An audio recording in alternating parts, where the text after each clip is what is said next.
Ito na mga kabayan ay ang simbahang Katoliko ay mga obispo ay nangunguna na gustong maibalik ang mga Duterte sa ating pamahalaan.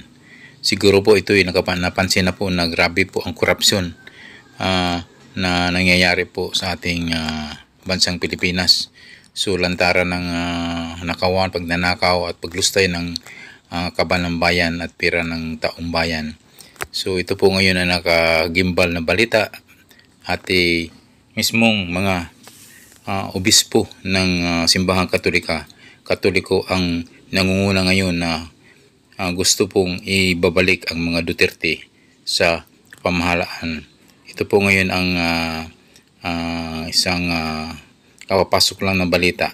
Tunghayan po natin ng isang obispo na ngayon ay nagsasalita tungkol po sa paggustong ibalik ang mga Duterte sa Pilipinas. Sigurado ang mabait ang pinsang buo katangahan. Pakisabi mo sa katabi mo, pinsang buo ng mabait katangahan.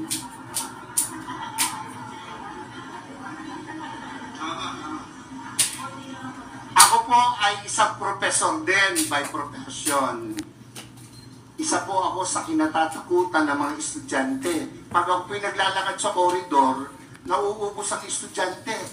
Pag pumasok ako sa pintuan, tahimik, para mga pinigpit na luya ang mga bata. Pero isa lang ang aking sinisigurado, may matututunan ang mga bata sa akin.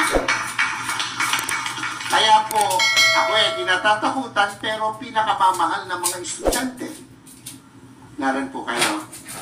Narin po kayo. Ako po'y nangangarap na ang Duterte mabalik. Yung mga hindi pumalakpak, bahala kayo. Narin po kayo. Pansinin nyo, noong panahon niya na nakaupo, mga politiko'y takot na takot na gumawa ng mali. Pati pulis, pati sundalo, takot. Aba, biglang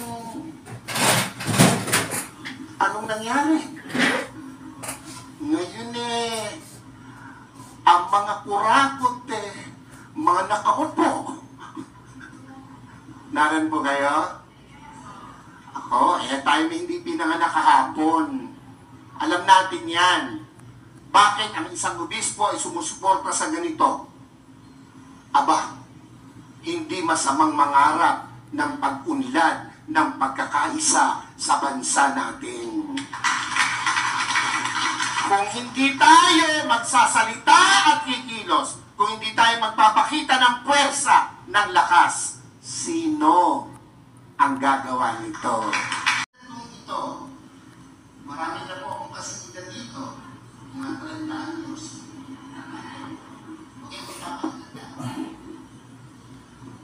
Sa paglalakbay ko po, Hong Kong na.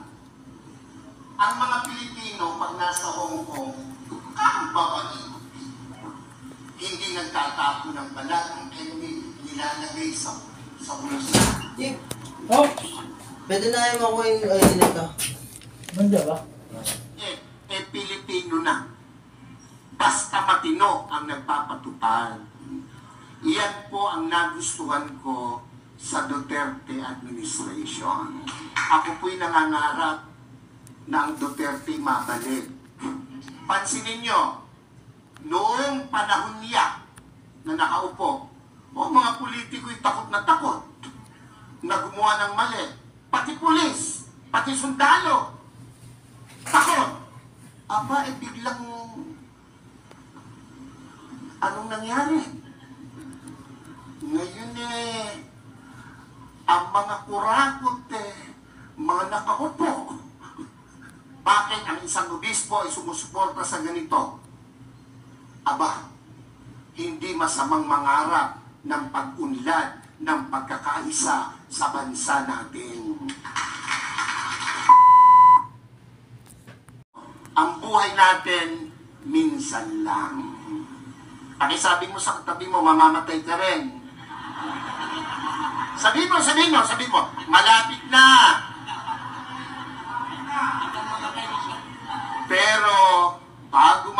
ay napakagandang nagparinig ka, nagparamdam ka para sa bayan.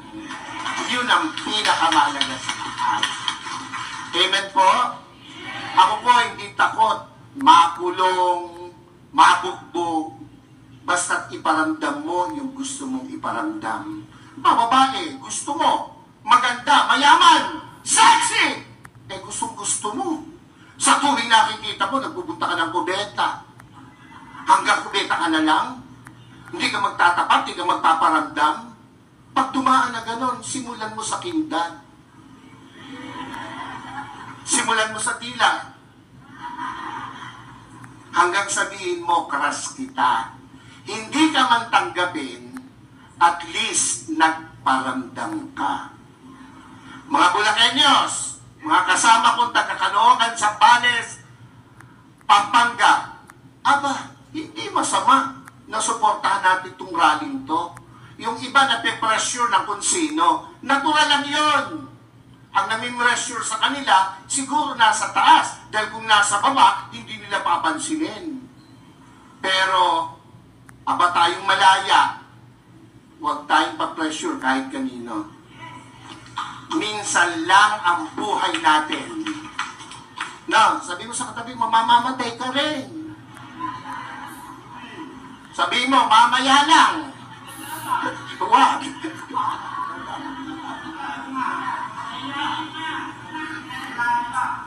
Dapat iparinig natin, iparamdam natin ang ating saloobin.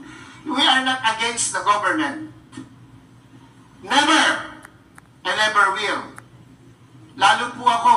Ay, nakapula nga ako eh. Narin ba kayo? Pero, kailangan nilang makita, kanilang dapat marinig, ang dapat makita at marinig. Gera? Handa ba ang Pilipinas sa gera? Ha?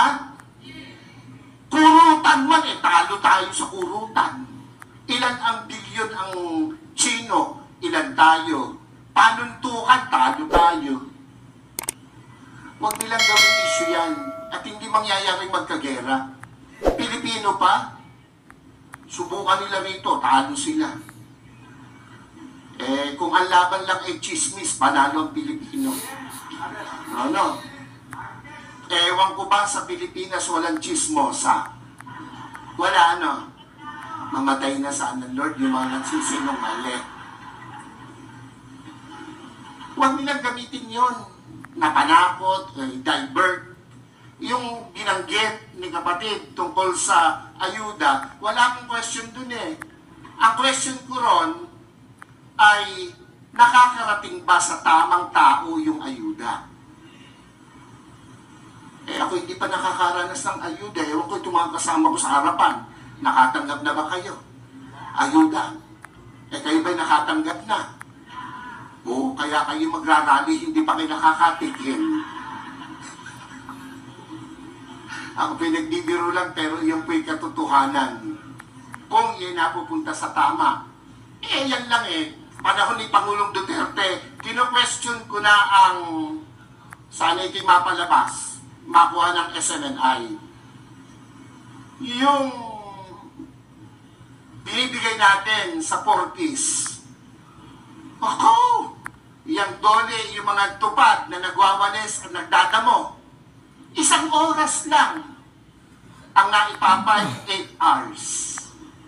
So wala problema ang gobyerno. Yung nagpapatupad. Naroon po kayo. Yung 4Ps, hanapin mo mga nanay, isinasanla yung card. Nangagsusugal. Kung ang binibigyan ba niya matitinong kagaya ng nasa harapan ko ngayon, yung mga hindi nag-yes, bahala kayo. Ako'y nangangarap ng maganda sa inyo, kaya hindi nangangarap. Naran po ba kayo? Hindi ako against dyan, pero dapat tama ang binibigyan. Naran po kayo? Oo. Pag dumaan sa politiko, dole, ang magwawalis, mayayaman pa sa amin. Pero naka-uniform, nasa lilim, nagkikwentuhan, Ang pinagkikwentuhan, ganito lagi. Alam mo ba? Yung mga introduction ng mga chismoso. Alam mo ba? Alam niyo ba? O tango naman.